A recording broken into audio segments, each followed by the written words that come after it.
One of the things I find most frustrating with the analyses presented to the fans by the journalists and expert pundits is the way they are using phrases like running away with the season or maintained his 100% record this season when we have only had 2 out of 19 race weekends. It possibly reached its most ludicrous proportions when Eddie Jordan criticised McLaren, saying they had to do better next year because of how slow they were in pre-season testing.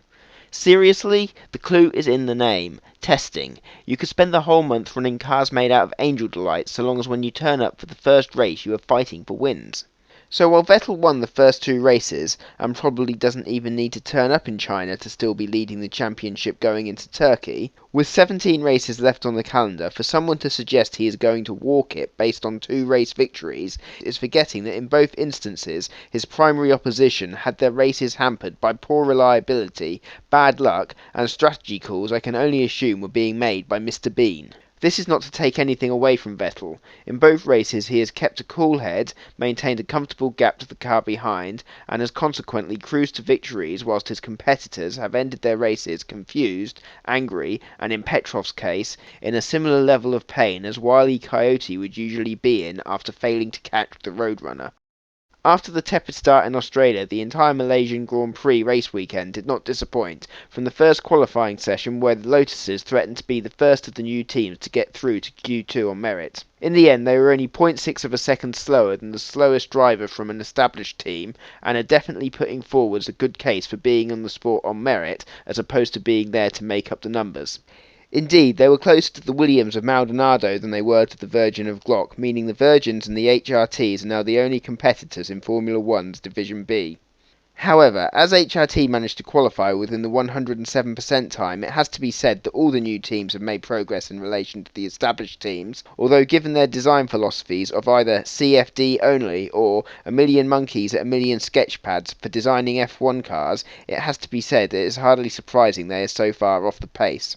Actually, that's unfair. HRT can't afford a million sketch pads. They'd have to share one between 10,000. It was at the sharp end of the grid where most of the excitement was, and after Ferrari admitted there were no upgrades for the car they had raced in Australia, it was once again a duel between the Red Bulls and the McLarens, and by that of course I mean Vettel and Hamilton.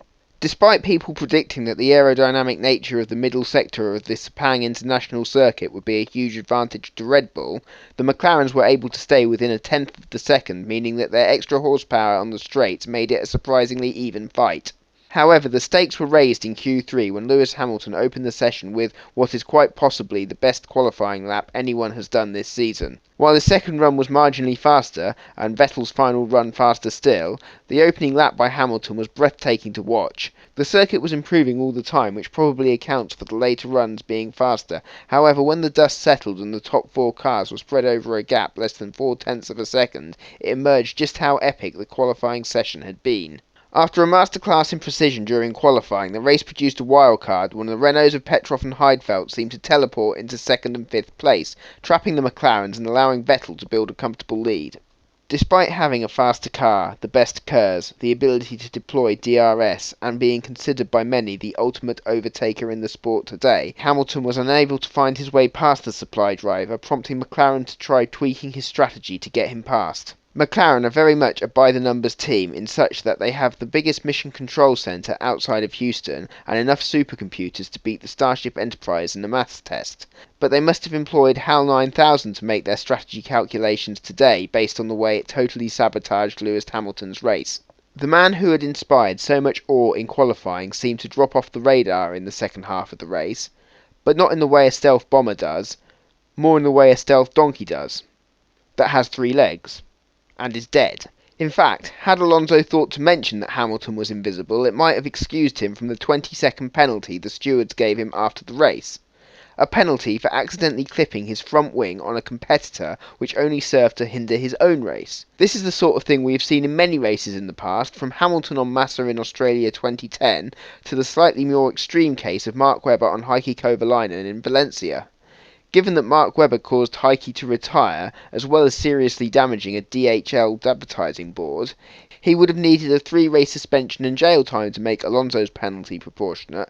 Hamilton was given a 20-second penalty for weaving in front of Alonso, which would be fine, except that last year, for a far more serious case of weaving, he only received a sad face on his report card and was made to sit in the naughty corner after the race. Finally, Buemi was given a stop-and-go penalty for speeding in the pit lane, something that has previously only been punished with a drive-through penalty. Now, unless he ran over a couple of mechanics and failed a breathalyzer test, it seems strange that the stewards would award anything other than a drive-through, especially as Hamilton is the only driver on the grid that the authorities would change a speeding charge into something more serious. While I have no problem with the stewards handing out harsh punishments for minor infractions of the rules, it has to be both proportionate and consistent, because if not it will fairly draw criticism that the stewards are interfering with the races and consequently the racing is artificial.